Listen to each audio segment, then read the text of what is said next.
Sesaat lagi akan Anda dengarkan spesial program Dialog Sambang Parlemen. Acara ini dipersembahkan oleh Dewan Perwakilan Rakyat Daerah Kota Surabaya, Jalan Yosudarso nomor 18-22 Surabaya. DPRD Surabaya, Omah Curhat Arek Surabaya. Assalamualaikum warahmatullahi wabarakatuh. Selamat pagi sahabat Sonora. Saya harap Anda sehat, saya harap Anda selalu happy. Karena waktunya di pagi hari ini kami cerdaskan Anda dengan informasi yang bermanfaat melalui program Dialog Sambang Parlemen. Hasil kerjasama Radio Sonora FM 98 Surabaya dengan DPRD Kota Surabaya, Omah Curhat Arek Surabaya.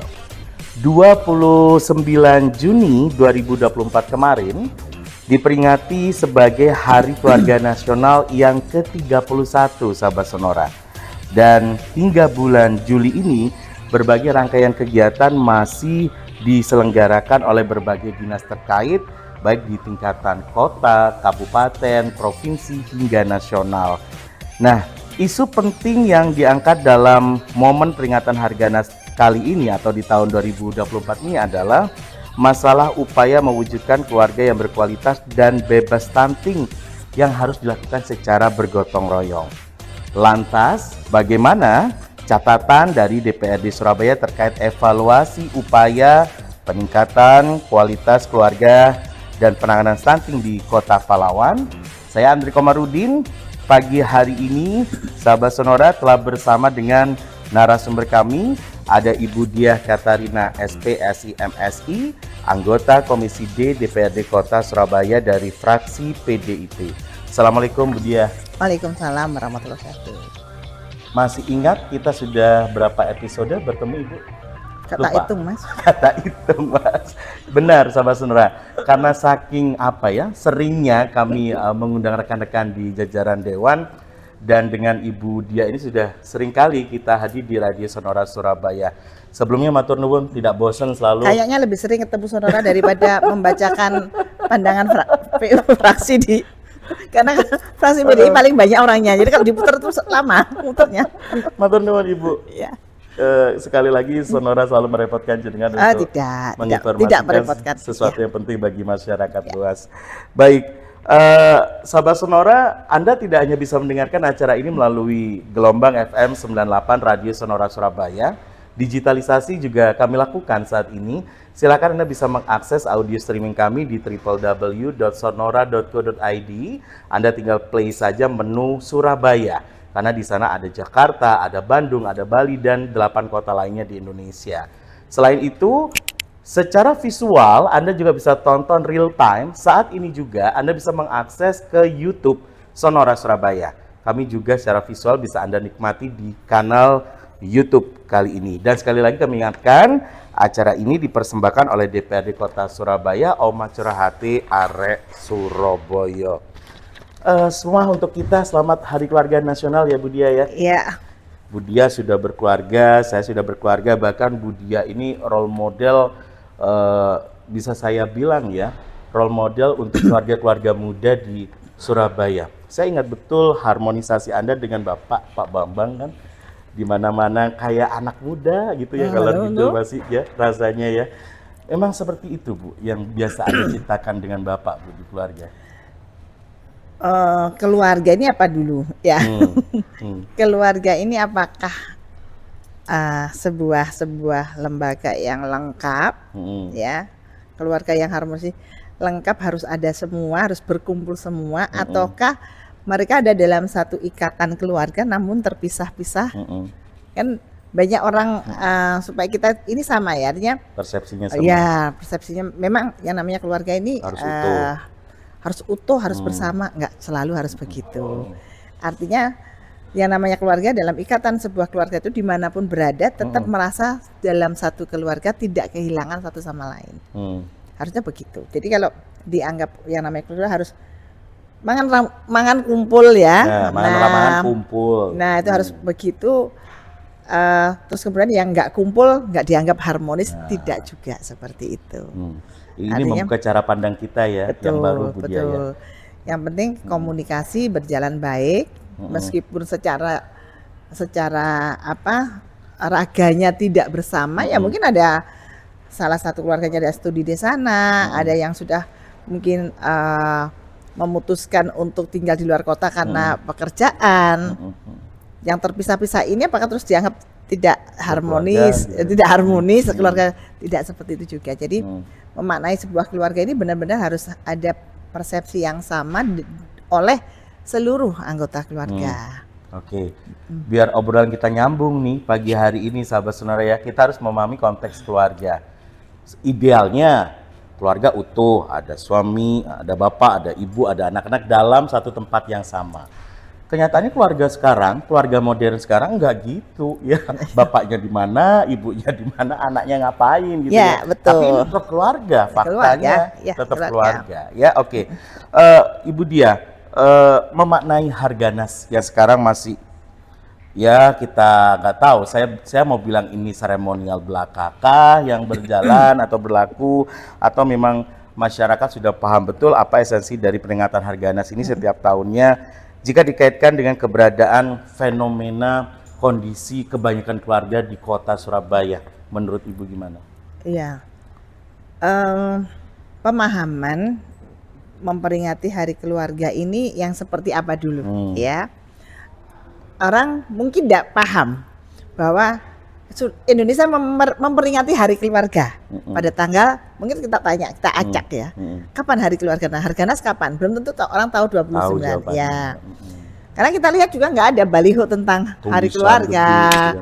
Misalkan tanggal sekian peringatan Hari Keluarga oleh entah pemerintah provinsi atau kota Surabaya ya, sepanjang saya jalan itu nggak ada.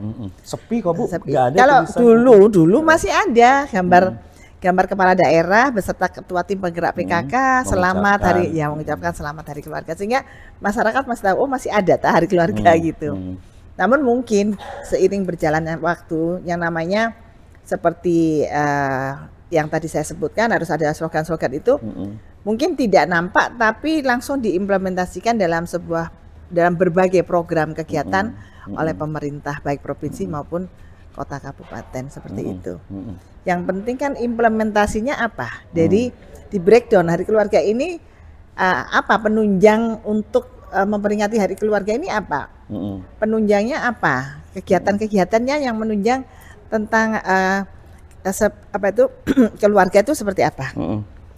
Jadi kalau saya melihat di Pemkot ini banyak program ya, dan itu mayoritas ada di DP3A, P2KB itu untuk keluarga. Jadi mulai persiapan menikah, ibu hamil ya sampai tua ya, sampai lansia pun, kemudian sampai akhir hayat itu ada di program DP3A, P2KB.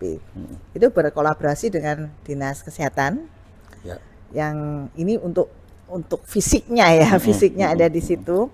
Namun untuk yang lain-lain, misalkan untuk bagaimana kesejahteraan secara ekonomi, ada dengan dinas-dinas terkait, sehingga kalau seluruh program itu bisa berkolaborasi, misalkan ada keluarga yang belum sejahtera, kemudian yang masih termarginalkan, itu dengan berbagai intervensi itu akhirnya bisa terangkat.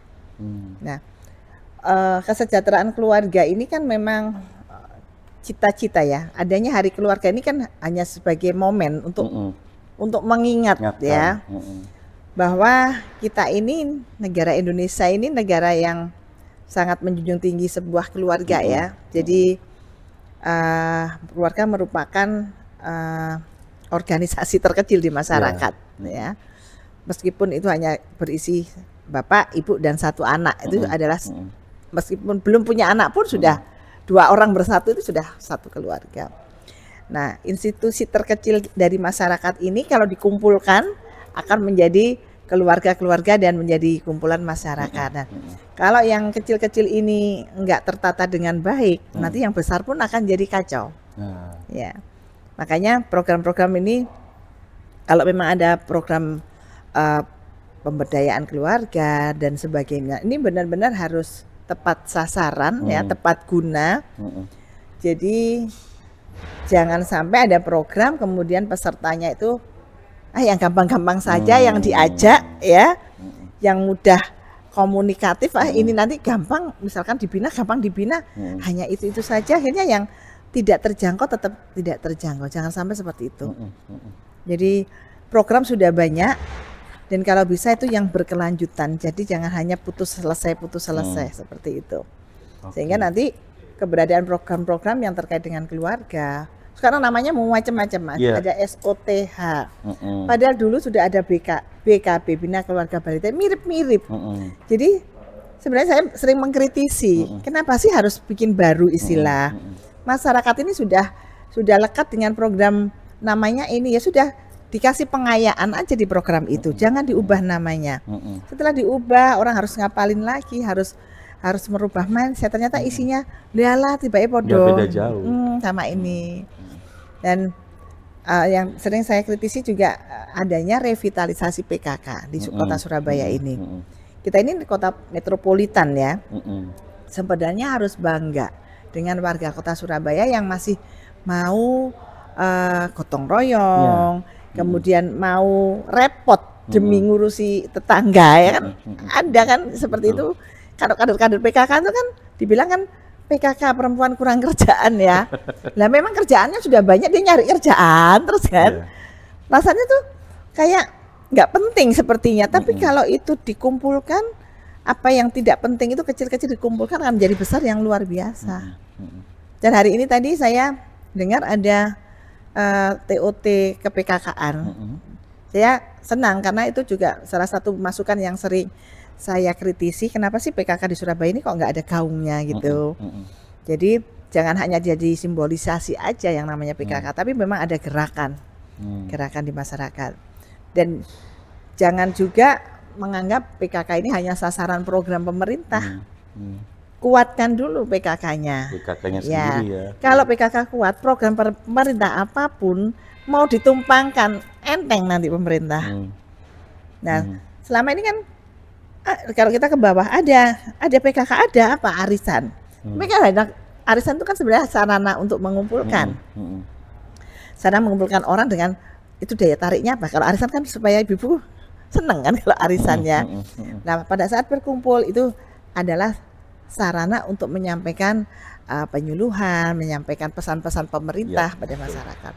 Nah, ini kalau berdaya ya, sampai PKK ini kan sampai dasa wisma. Katakanlah dasa 10 rumah ya, dasa itu 10 rumah. Katakanlah kita bisa 20 rumah nggak apa-apa, artinya bisa 10 atau 20 kalau di kampung-kampung. Ini kalau ketua dasa wismanya berdaya, dia paham perannya ya, katakan dibagi habis ya, warga di kota Surabaya dibagi habis 10 rumah dengan satu ketua dasa wisma.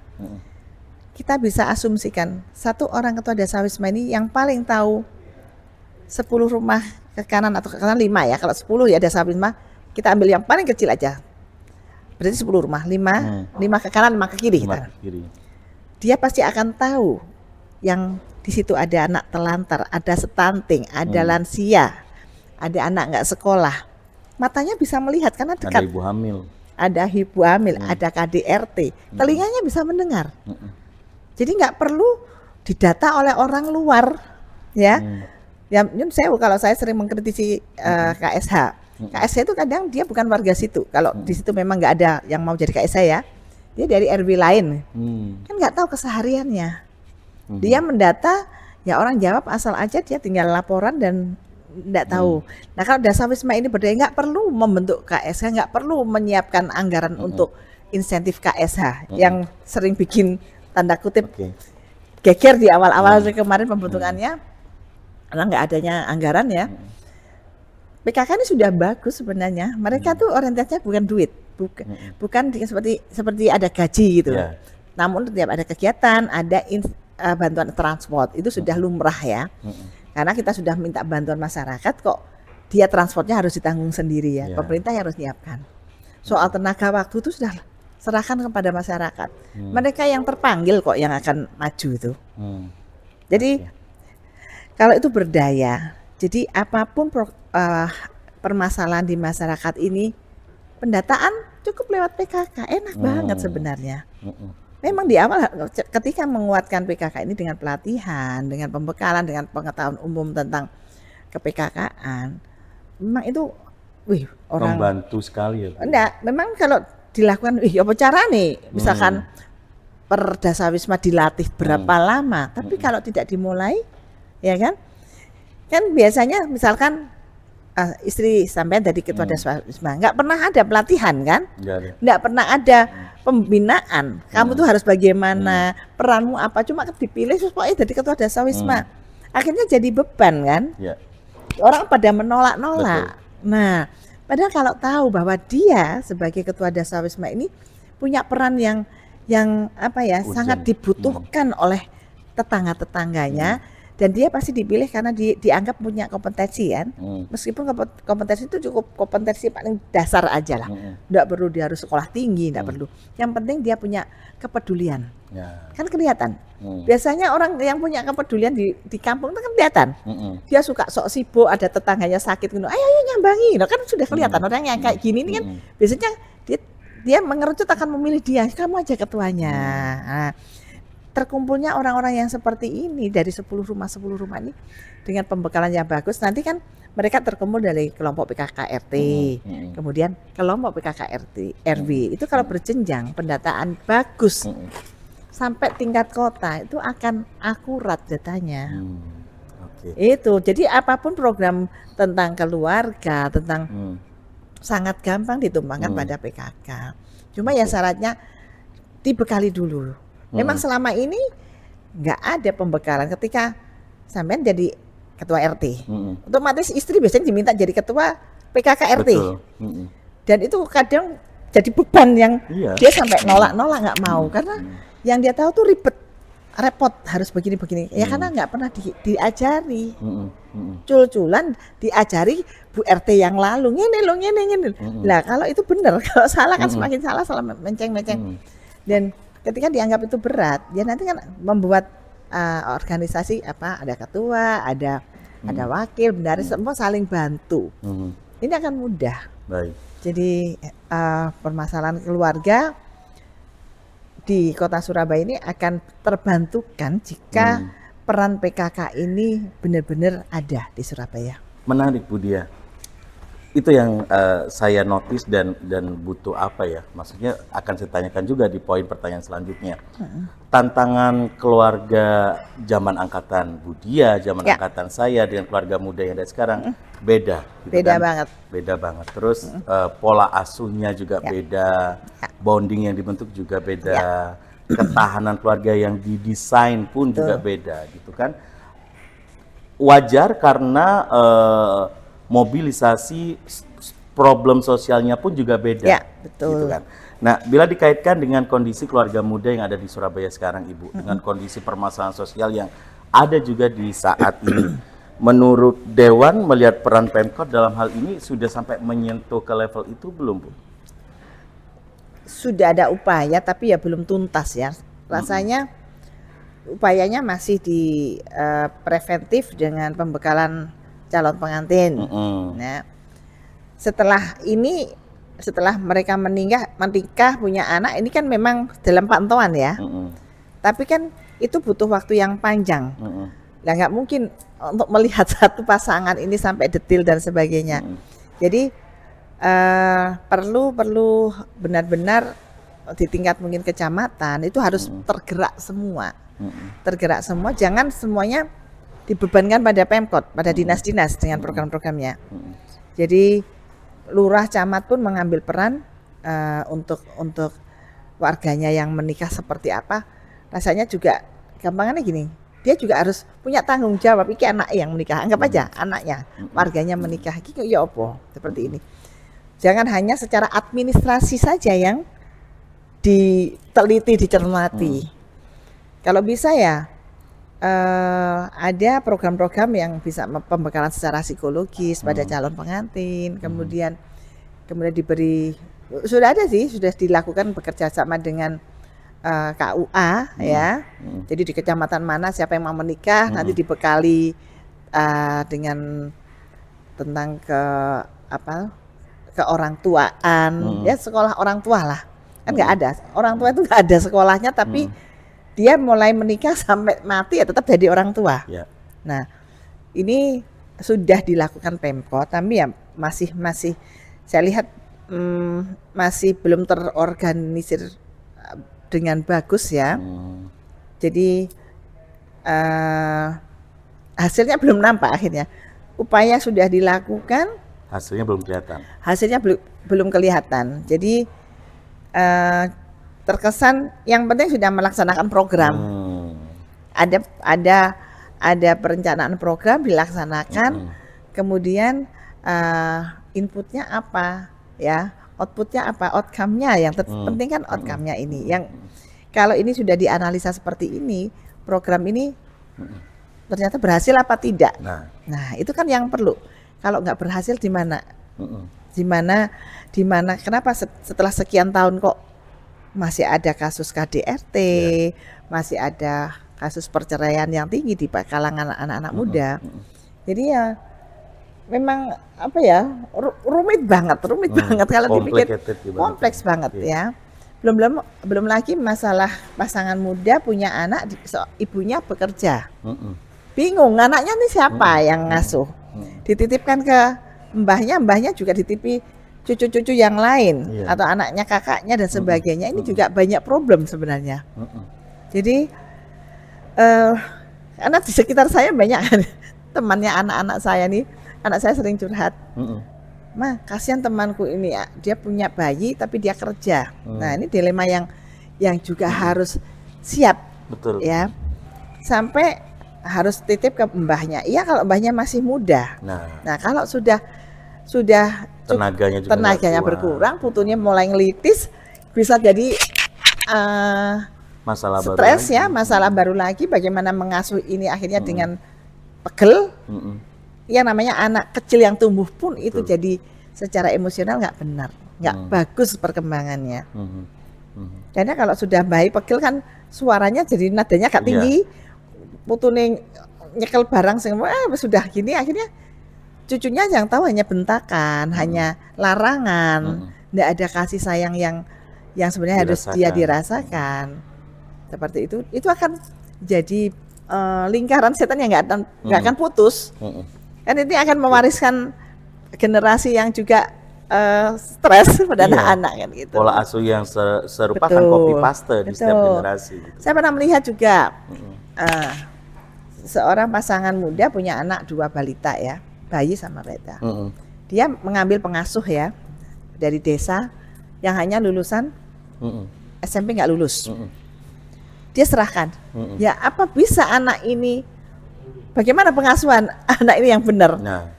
Kalau pengasuh yang penting yang diasuh nggak rewel, nggak nangis, waktunya tidur, waktunya makan dikasih. Tapi kan dia tidak bisa memberi stimulasi yang tepat pada anak-anaknya. Nah ini kan sama dengan kita memberi memberi pengasuhan yang tidak benar. Ibunya tenang bekerja karena si ngasuh ini bisa ngomong. Kan bukan anak itu bukan dimomong aja, tapi harus distimulasi kan.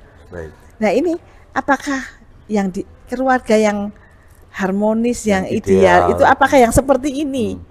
Bukankah yang seperti ini kalau dilihat ini ada permasalahan tersendiri ya. Anaknya nanti nggak mandiri karena diladeni terus sama pengasuhnya. Karena dia nggak ngerti bahwa timbangannya nangis. Nangis. Cukup kompleks juga ya kalau dipikir. Kompleks sekali. Siapa bilang ngurus keluarga itu gampang? Ayo sini ngobrol sama kita gitu ya. Baik, banyaknya pasangan muda yang kemudian belum dewasa dalam berkeluarga ini memicu angka perceraian yang tinggi.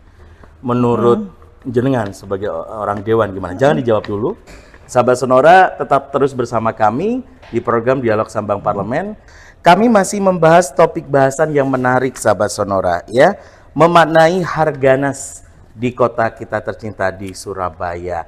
Nah, sahabat Sonora silakan Anda bisa dengarkan kami selain di radio juga tonton kami secara visual di akun YouTube Sonora Surabaya. Kami sedang live real time saat ini.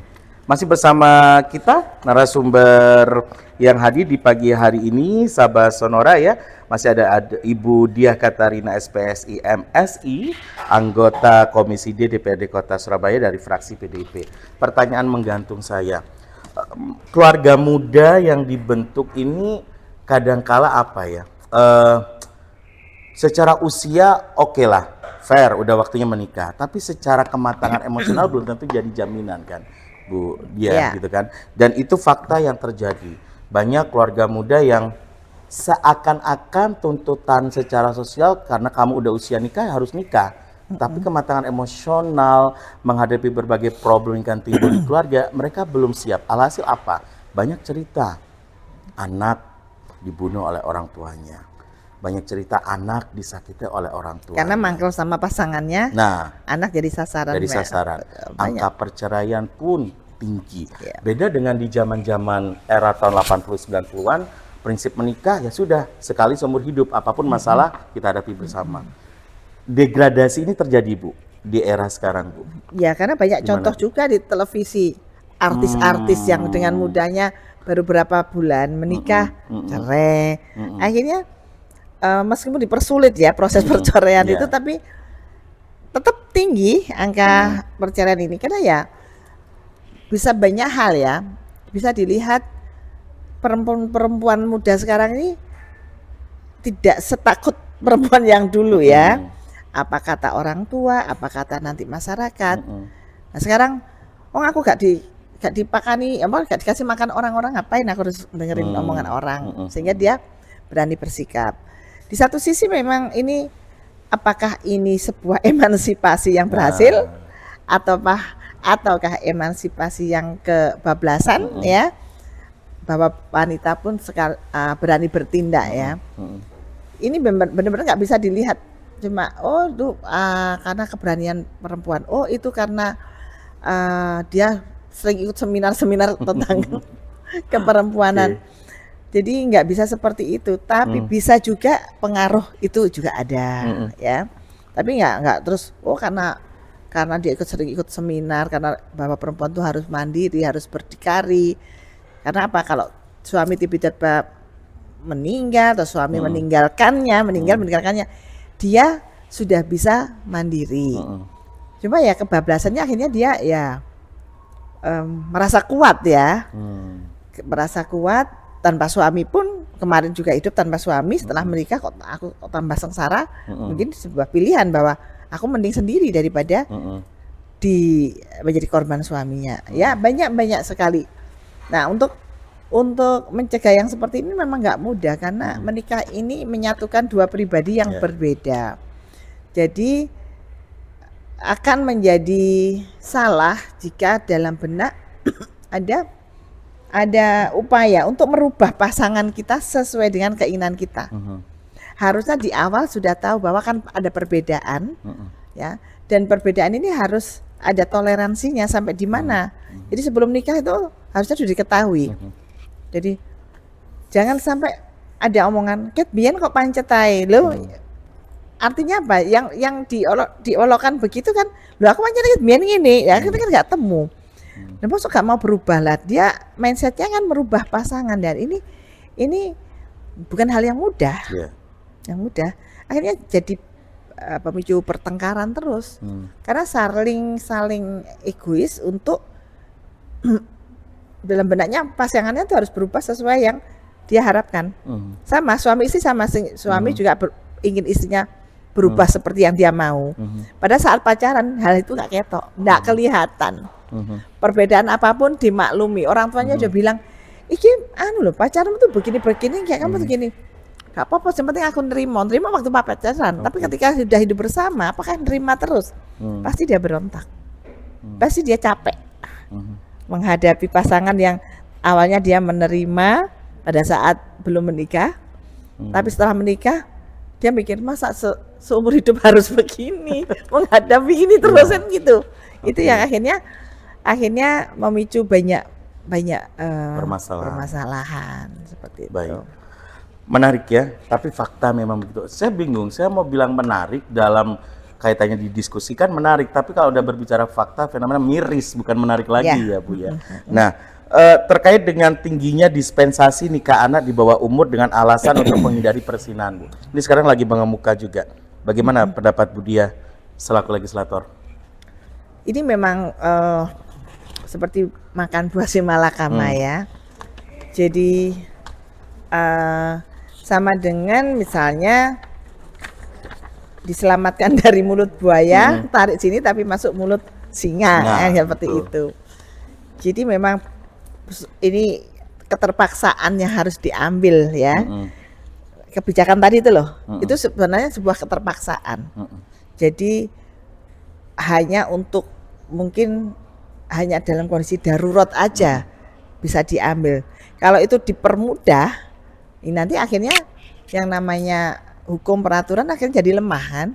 Menjadi alasan pembenaran juga. Iya, jadi alasan pembenaran yang mudah seperti itu. Jadi saya nggak bisa ngomong secara pribadi maupun sebagai legislator ya, karena nggak tahu kasusnya seperti apa. Karena ini kasusnya banget, nggak bisa digebyah-uyah seperti itu. Jadi makanya penguatan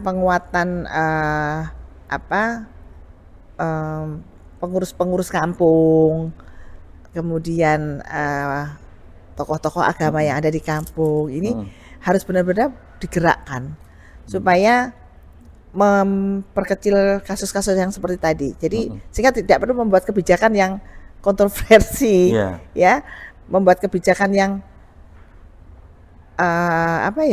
membuat kemudahan untuk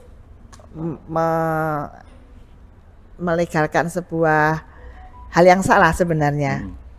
Tapi daripada nanti semakin salah, tambah parah, akhirnya diambillah keputusan seperti itu. Jadi ini kalau memang sudah terjadi ya harus terus dikawal seperti apa, jangan dilepas. Jangan dilepas ya, kita minta keluarga terdekat bagaimana tetap mendampingi. Karena jangan sampai terus ini semakin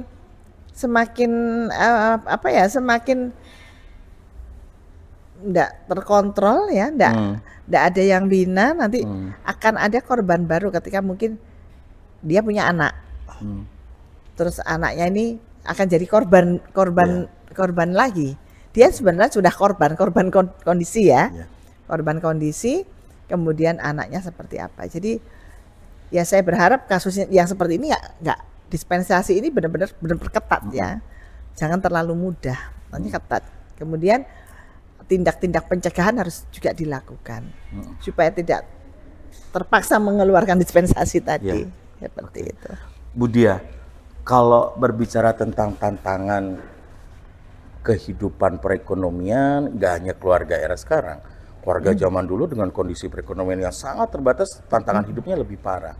Tetapi kenapa keluarga dulu tuh lebih tough gitu loh daripada keluarga sekarang yang mungkin sama persoalannya kebutuhan perekonomian. Kenapa ya? Ya mungkin ada ini pergeseran pola hidup yang lebih konsumtif ya kan? Sekarang coba baca lihat handphone misalnya dia kalau sekarang hampir orang nggak punya pun ya dibilang nggak punya, tapi dia sudah punya handphone. Nah dari handphone tuh godaannya kan luar biasa. Lihat TikTok bagaimana belanja yang kelihatannya murah, memang lebih murah dari ini, tapi kalau kita nggak bisa ngontrol, bisa konsumtif loh, nggak penting-penting dibeli kan akhirnya seperti itu. Nah ini ada pergeseran perilaku dulu zaman dulu nggak ada. Kalau mau belanja ya harus keluar rumah, jauh dari rumah ya, butuh effort. Nah sekarang di rumah aja duduk manis, datang sendiri kok barangnya. Nah jadi akhirnya orang jadi konsumtif. Nah banyak kalau saya cerita-cerita teman yang kebetulan karena punya duit aja jadi aman. Beli ternyata nggak cocok. Akhirnya apa? Selak konangan bojoku tak kayak wong. Nah, ini bagi yang berduit enggak apa-apa. Ya kan? Anggap aja dia hiburan. Dia mungkin nggak punya waktu mau ke supermarket, mau ke plaza gitu ya, mau belanja. Oh, ternyata bisa belanja ini. Kalau dia berduit enggak masalah. Tapi ini kalau anak-anak yang atau ibu-ibu muda yang sebenarnya harus bisa memilah mana itu kebutuhan primer, sekunder. Dia akhirnya dianggap semua primer. Jadi belanja bukan berdasarkan kebutuhan tapi keinginan. Nah ini kan bahaya. Nah kan nggak ada sekolah untuk seperti itu. Pendidikan seperti itu juga mungkin seperti saya orang tua ya. Saya ngerti bahwa belanja itu berdasarkan kebutuhan, bukan keinginan. Kalau saya melakukan, anak saya melihat kan, akhirnya niru kan dia. Ya. Seperti itu. Karena cenderung meniru Cenderung apa yang meniru. dilakukan orang tua. Iya. Betul. Jadi kita nggak bisa nuturi anak kalau kita sendiri perilakunya nggak. Ya. Tapi saya bersyukur, meskipun saya mungkin yang termasuk yang konsumtif seperti itu, anak saya nggak niru. Lah, berkah ya Bu ya. Saya mirip, kamu niru siapa? Jadi anak-anak saya tuh justru yang cowok-cowok tuh yang almarhum satu itu mencukupkan apa yang dia punya. Jadi saya banyak belajar pada anak saya. Nah itulah makna sebuah keluarga. Jadi tidak selalu orang tua itu lebih benar daripada anak-anak. Saya banyak belajar pada anak saya. Jadi kenapa? Dia punya teman begini-begini masalah ini akhirnya saya bisa belajar. Saya refleksikan ke saya. Jadi jangan pernah malu mengakui bahwa kita ini orang tua masih terus belajar, meskipun itu hanya pada anak, pada cucu pun ya. Cucu ini bisa refleksi kita loh. Kadang kita nggak nyadar apa yang kita lakukan ternyata dia tuh niru-niru, kemudian dia mengikuti dan dikembalikan ke kita. Terus kita begini, kok anak cilik kok ngerti ini? Lupa bahwa dia melakukan itu di depan cucunya. Ya, kok iso ngomong ini niru sopo? Padahal dia suka ngomong itu, tapi ngomongnya ke orang lain lewat telepon. Nah cucunya kan mendengarkan. Dan herannya kok ya pas menggunakan kalimatnya kata itu. Lah namanya anak kecilnya bilang semua anak itu cerdas. Jadi jangan anggap anak kecil tuh nggak ngerti apa-apa. Nah, itu dia yang harus dia mainan aja, kita ngomong, kita telepon, telinganya tuh nyaut. Apalagi kalau dia pola belajarnya lewat auditori. Ibu, ya, dengan permasalahan sosial yang ada sekarang, gitu kan, dengan tantangan keluarga muda yang ada sekarang, masihkah optimis konsep keluarga ideal itu bisa tercapai? Dan satu pertanyaan lagi yang mungkin inline, sudahkah intervensi yang dilakukan oleh Pemkot Surabaya ini untuk mewujudkan keluarga ideal di kota ini itu sudah impactful? Gimana nih Bu? Belum. Lalu dijawab belum ya Bu ya? Masih berjuang. Oke. On the way. Tapi sudah melakukan dengan berbagai sisi ya.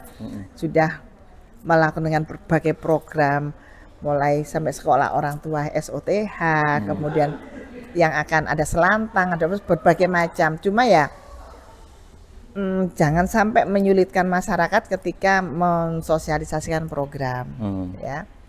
Jadi membuat program itu jangan terlalu banyak, padahal sebenarnya tiba-tiba podo. Intinya tuh sama. Jangan seperti itu. Kasihan masyarakat kan. Masyarakatnya bingung. Ya. Jadi Pemkot itu juga antar dinas itu kadang ada tumpang tindih program. Sampai kita tuh bingung. Ini bedanya dengan seperti ya sama dinas ini apa? Kok ada pembinaan UKM misalkan. Ada di Disbud Porapar ada, kemudian di Disnaker ada. Apakah ini ada koordinasi? Jangan sampai melakukan dewe-dewe ya. Kan sebenarnya dibuat mapping dulu ya, mapping lengkap gitu ya. Kebutuhannya ini maksud. Aku ambil ini nanti kolaborasi dengan dinas ini dengan ini. Aku ambil ininya, kamu ambil dari sisi ininya. Itu kalau duduk bersama ya memang nggak mudah, tapi ini akan nantinya akan lebih mudah ketika melakukan. Jadi intervensinya ini akhirnya bisa terpadu. Jadi kalau mau mengentas kemiskinan, mengurangi angka pengangguran, itu bisa ada hasilnya. Nah, seperti ini sudah anggaran berapa yang sudah terserap untuk pelatihan-pelatihan? Mana kok masih ada pengangguran, masih ada. Kalau reses itu masih keluar, masyarakat masih ada. Kalau ditanya, tahu nggak program ini, tahu nggak nih? Nggak dengar apa-apa masyarakat. Nah, ini salahnya di mana? Nah, kan saya hanya bisa coba datang ke Disnaker, tanya informasi di sana. Nah, kan nggak semua orang apa ya? Tahu, paham. Punya antusias untuk datang ke Disnaker seperti itu. Katakan ada bursa kerja setahun berapa kali? Kalau setahun hanya kesana sekali digelar hanya 3 hari ya orang luput ya, akhirnya setahun dia nggak kerja, maksudnya luput nggak lihat yang 3 hari itu sebenarnya dia punya kesempatan akhirnya ada lewat kan gitu. Jadi ini perlu dipikirkan. Jadi saya lebih berharap program yang seremonial itu kalau memang anggaran terbatas bisa dikurangi ya, dikurangi Jadi mending dibuat untuk penguatan di masyarakat.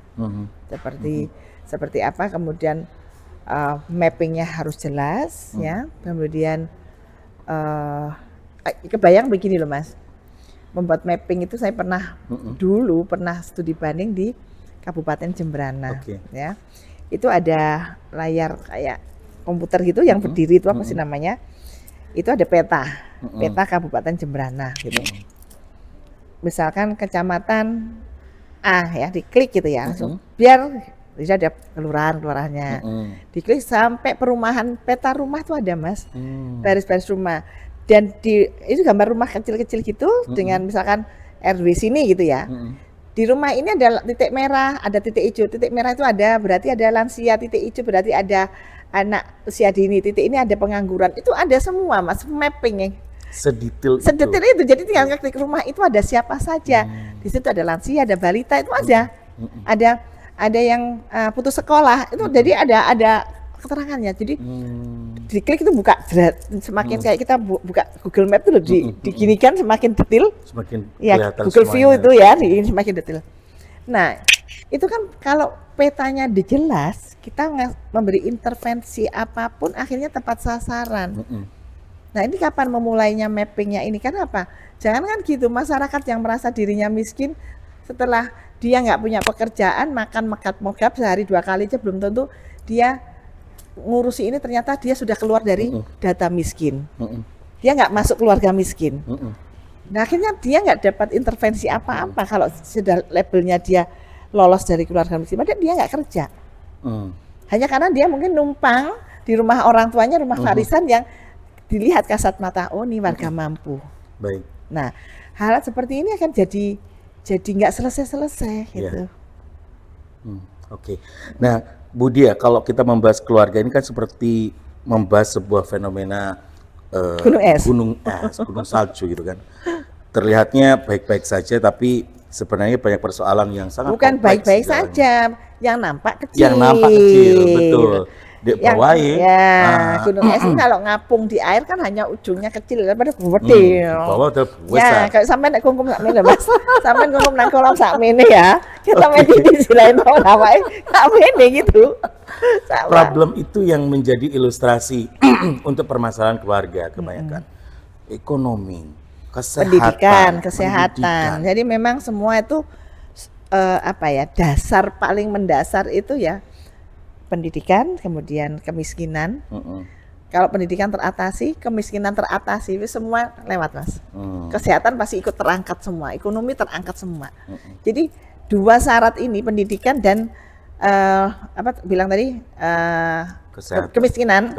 kemiskinan dan pendidikan. Ini kalau orang miskin tapi dia terdidik, seisok berusaha, ya kan gitu. Kemudian orang terdidik, dia miskin, dia masih bisa kebalik ya. Kalau dua-duanya sudah miskin nggak terdidik, ini sudah angel, ngangkatnya apot. Jadi memang 2 hal ini dikuatin, nggak sudah kemiskinan yang benar-benar bukan kemiskinan yang secara administrasi aja dia lolos miskin, tapi sebenarnya untuk makan aja dia pengangguran. Masih pengangguran. Pengangguran. Saya sering Bu, saya dicoret dari keluarga miskin, padahal saya nggak kerja, suami saya nggak kerja, saya ini punya anak 4, saya ini kerja bantu-bantu tetangga itu pun untuk makan kurang, tapi saya nggak bisa masuk keluarga miskin sehingga tidak mendapatkan intervensi apapun dari pemerintah. Nah, yang seperti ini akhirnya kan dia bisa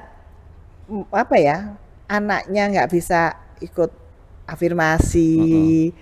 Terus kemudian anaknya harus sekolah di swasta yang berbiaya mahal, semakin tergencet lah orang seperti ini. Jadi ini masih banyak PR-nya, makanya sebenarnya dengan secara anggaran ini kalau program-programnya jitu mengena gitu ya, benar-benar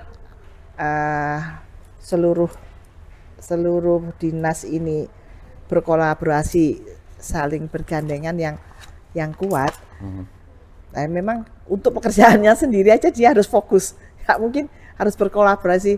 Kaningoyo berkolaborasi dengan dinas lain ya kan, seperti itu. Jadi Kalaupun ada rapat koordinasi itu sepertinya hanya sekedar supaya nggak disalahkan.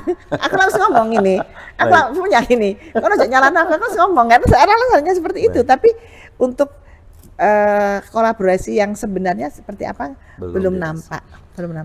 Bu, kita pengen ngobrol panjang, tapi waktu juga yang membatasi kebersamaan kita ya. Matur nuwun sangat Bu Diah sudah membuka wawasan kita pagi hari ini. Sampai kemeringat loh kita siaran pagi hari ini sahabat sonora, saking memahami kompleksitasnya permasalahan keluarga gitu.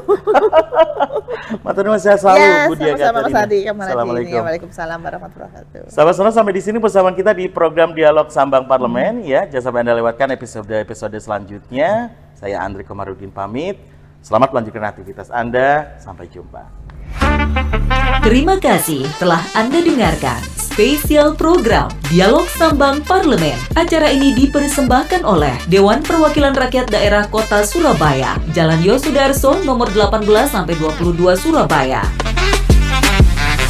DPRD Surabaya, Omah Curhat Arek Surabaya.